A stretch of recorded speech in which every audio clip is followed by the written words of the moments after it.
दोस्तों, ब्रह्मांड में पृथ्वी ही एकमात्र ऐसा ग्रह है जहां इंसानों के रहने लायक सही वातावरण, पानी, जमीन, गुरुत्वाकर्षण और इकोसिस्टम है। और यहाँ रहने वाले बुद्धिमान इंसानों ने पूरे सोलर सिस्टम को एक्सप्लोर कर लिया है। यहाँ तक कि इंसान चंद्रमा तक पहुंच चुके हैं और अब मंगल ग्रह पर जाने की तैयारी कर रहे हैं। लेकिन क्या आपके दिमाग में भी ये कभी सवाल आया है कि सौर मंडल के अन्य ग्रहों की जमीन कैसे दिखती होगी?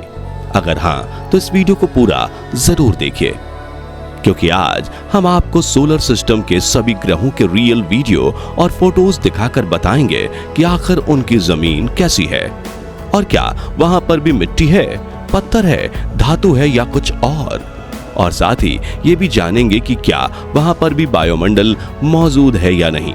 तो चलिए शुरू करते हैं। साथियों, हमारे सोलर सिस्टम में मरकरी, वेनस, अर्थ, मार्स, जुपिटर, सैटर्न, यूरेनस और नेपच्यून जैसे कुल 8 ग्रह हैं और उन सभी के कई चांद भी मौजूद हैं। लेकिन इनमें से कुछ पृथ्वी की तरह चट्टानी ग्रह हैं तो कुछ गैसीय ग्रह हैं जिन पर जीवन की कोई संभावना नहीं है। लेकिन हाँ, इन गैसीय ग्रहों के कुछ चांद पर जीवन मुमकिन हो सकता है। तो चलिए शुरू करते हैं सोलर सिस्टम के इन 8 प्लैनेट्स का सफर। सबसे पहले मरकरी यानी बुध ग्रह की बात करते हैं। तो सूर्य के बिल्कुल नजदीक मौजूद यह ग्रह बिल्कुल सूखा और वीरान पड़ा है, जिनके पास अपना वायुमंडल भी नहीं है। बुध ग्रह की जमीन पूरी तरह से उबड़ खाबड़ है और इसमें काफी बड़े बड़े गड्ढे हैं जो कि कई किलोमीटर तक लंबे, चौड़े होने के साथ कई किलोमीटर गहरे भी होते हैं। वैज्ञानिकों के अनुसार करोड़ों साल से अनगिनत क्षुद्र ग्रह और धूमकेतुओं की बुध ग्रह की सतह पर टक्कर होती रहती है, जिस वजह से इतने बड़े गड्ढे बने हैं। अगर आप बुध ग्रह की सतह को ध्यान से देखेंगे तो ये बिल्कुल हमारे चंद्रमा जैसी दिखेगी। बुध ग्रह का व्यास 4879 किलोमीटर है और इसकी सतह पर मिले सबसे बड़े गड्ढे का व्यास 1550 किलोमीटर है। सूरज के सबसे पास होने और वायुमंडल ना होने की वजह से बुध ग्रह पर तापमान का कोई नियंत्रण नहीं है। दिन के समय बुध ग्रह का तापमान 450 डिग्री तक पहुंच जाता है और रात को इसका तापमान गिरकर -176 डिग्री तक चला जाता है। यानी कि इंसान किसी भी वक्त बुध ग्रह पर कदम नहीं रख सकता।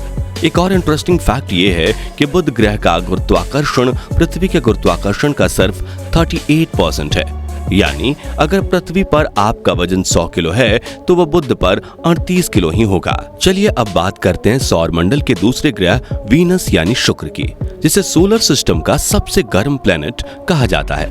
ऐसा इसलिए क्योंकि भले ही बुध ग्रह सूरज से ज्यादा नजदीक हो, लेकिन उसके पास खुद का वायुमंडल ना होने की वजह से उसकी सतह पर सूर्य की गर्मी टिक नहीं पाती। लेकिन शुक्र ग्रह के पास अपना वायुमंडल है जो कई किलोमीटर मोटी सल्फ्यूरिक एसिड के बादलों की परत से ढका हुआ है। इस खतरनाक एसिड की इस मोटी परत की वजह से जब सूर्य की गर्मी शुक्र पर आती है तो वो रिफ्लेक्ट होकर स्पेस में वापस नहीं जा पाती। इसके अलावा शुक्र ग्रह के वातावरण में 96% कार्बन डाइऑक्साइड है जो ग्रीन हाउस इफेक्ट पैदा करता है। इन कारणों की वजह से शुक्र ग्रह का तापमान दिन और रात दोनों वक्त 460 डिग्री सेल्सियस बना रहता है। ग्रह पर मौजूद सल्फ्यूरिक एसिड के बादलों की वजह से इसकी सतह दिखाई नहीं देती, लेकिन ग्रह पर मौजूद बड़ी बड़ी चट्टानों और ज्वालामुखियों के ऊपरी हिस्से को देखा जा सकता है। अमेरिकी स्पेस एजेंसी नासा के मुताबिक शुक्र पर 20 किलोमीटर से बड़ी 1000 से ज्यादा ज्वालामुखी मौजूद है, जिनमें से कई ज्वालामुखियां सक्रिय हैं। इसी वजह से शुक्र ग्रह की सतह का 60% हिस्सा इन ज्वालामुखियों से निकली लावा और बाकी 40% हिस्सा चट्टानों से बना हुआ है। वीनस प्लेनेट पर एटमॉस्फेरिक प्रेशर पृथ्वी से 92 गुना अधिक है, जिस वजह से यहाँ चलना भी मुश्किल है। और अगर इंसान ने नंगे पैर शुक्र पर कदम रख दिए तो सतह पर मौजूद लावा और गर्म चट्टानों की गर्मी से उसका शरीर कुछ ही पलों में जलकर राख हो जाएगा। शुक्र के बाद पृथ्वी तीसरे नंबर पर आती है, जिसकी सतह तो हम रोज देखते हैं। इसलिए चलिए सीधा चलते हैं पृथ्वी की चंद्रमा पर, जो पृथ्वी के अलावा सोलर सिस्टम की इकलौती ऐसी सतह है जहां पर इंसान कदम रख चुके हैं। चंद्रमा की सतह काफी उबड़ खाबड़ है और इस पर कई बड़े बड़े गड्ढे भी मौजूद हैं। चांद के पास खुद का वायुमंडल नहीं है, इसलिए यहाँ इंसान स्पेस सूट के बिना जीवित नहीं रह सकता। चलिए अब सफर को आगे बढ़ाते हैं और चलते हैं मार्स यानी मंगल ग्रह की सैर पर।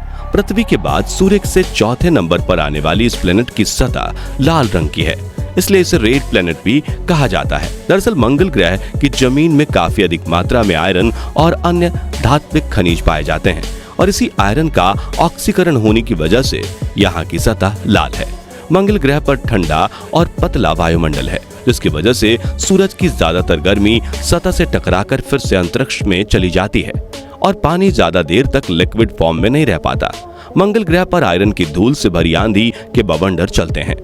तापमान की बात करें तो सूर्य से दूर होने की वजह से मंगल ग्रह का औसत तापमान -55 डिग्री तक रहता है, पर इसका अधिकतम तापमान 30 डिग्री और न्यूनतम तापमान 130 डिग्री तक जा सकता है।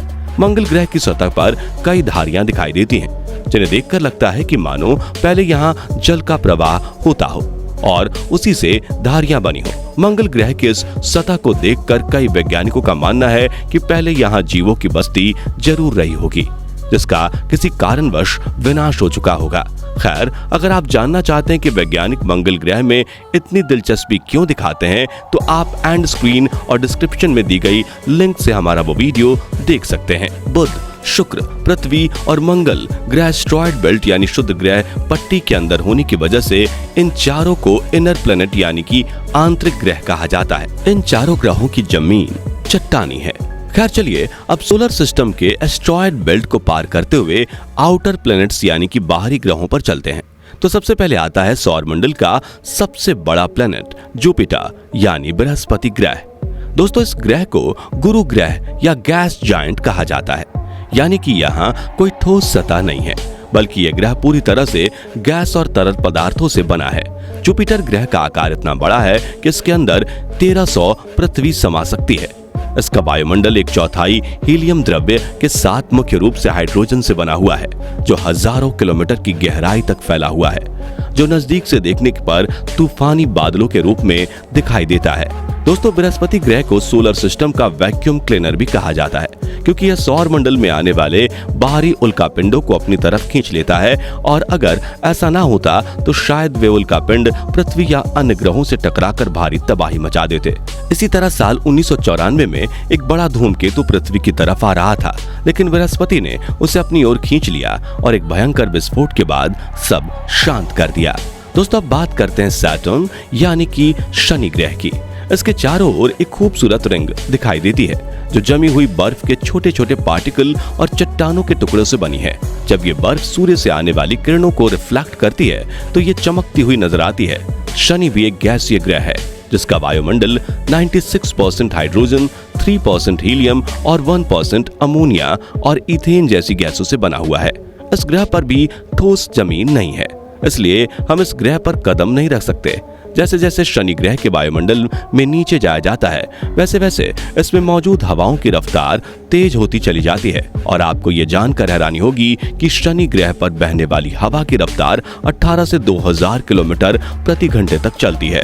इसलिए किसी भी स्पेस मिशन को इस ग्रह के पास तो भेजा जा सकता है, लेकिन इस गैसीय गोले के ज्यादा अंदर भेजना नामुमकिन है, क्योंकि ये हवाएं कुछ ही सेकंड्स में स्पेसक्राफ्ट के चिथड़े उड़ा देंगी। चलिए अब सफर में आगे बढ़ते हैं और बात करते हैं यूरेनस यानी कि अरुण ग्रह की। जुपिटर और सैटर्न की तरह यूरेनस भी एक गैस का गोला है और इस ग्रह पर कोई ठोस सतह मौजूद नहीं है। हालांकि इस ग्रह पर बर्फ की मात्रा अधिक है और यहाँ का औसत तापमान -224 डिग्री सेल्सियस है, इसलिए इसे बर्फीले गैसीय ग्रह के रूप में जाना जाता है। इसके वायुमंडल में 83% हाइड्रोजन, 15% हीलियम और 2% मीथेन गैस मौजूद है। इस ग्रह के पास 27 चंद्रमा है और यहाँ एक दिन की लंबाई 17.2 घंटे की होती है। यूरेनस पर मौजूद सूर्य से आने वाली लाल किरणों को ऑब्जॉर्व करके नीले रंग को दर्शाता है, इसलिए यह प्लेनेट नीला दिखाई देता है। आखिर में दोस्तों, सोलर सिस्टम के लास्ट प्लेनेट नेपच्यून यानी वरुण की बात करें तो ये भी एक गैसीय प्लेनेट है और अन्य गैसीय ग्रहों की तरह इसके पास भी अपने रिंग्स हैं, लेकिन ये छल्ले काफी पतले और धुंधले हैं, इसलिए इन्हें देख पाना मुश्किल है।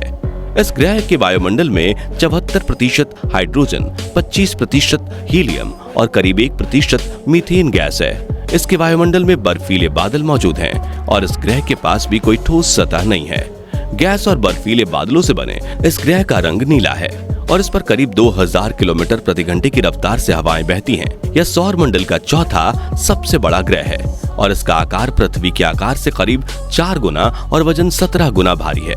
नेपच्यून के पास 13 ज्ञात चंद्रमा हैं, जिनमें से सबसे बड़ा मून ट्राइटन है, जिसे साल 1846 में अंग्रेजी खगोल शास्त्री विलियम लैसल ने खोजा था। तो दोस्तों, अगर आपको भविष्य में मौका मिले तो क्या आप पृथ्वी को छोड़कर मंगल ग्रह पर जाकर बसना चाहेंगे या नहीं?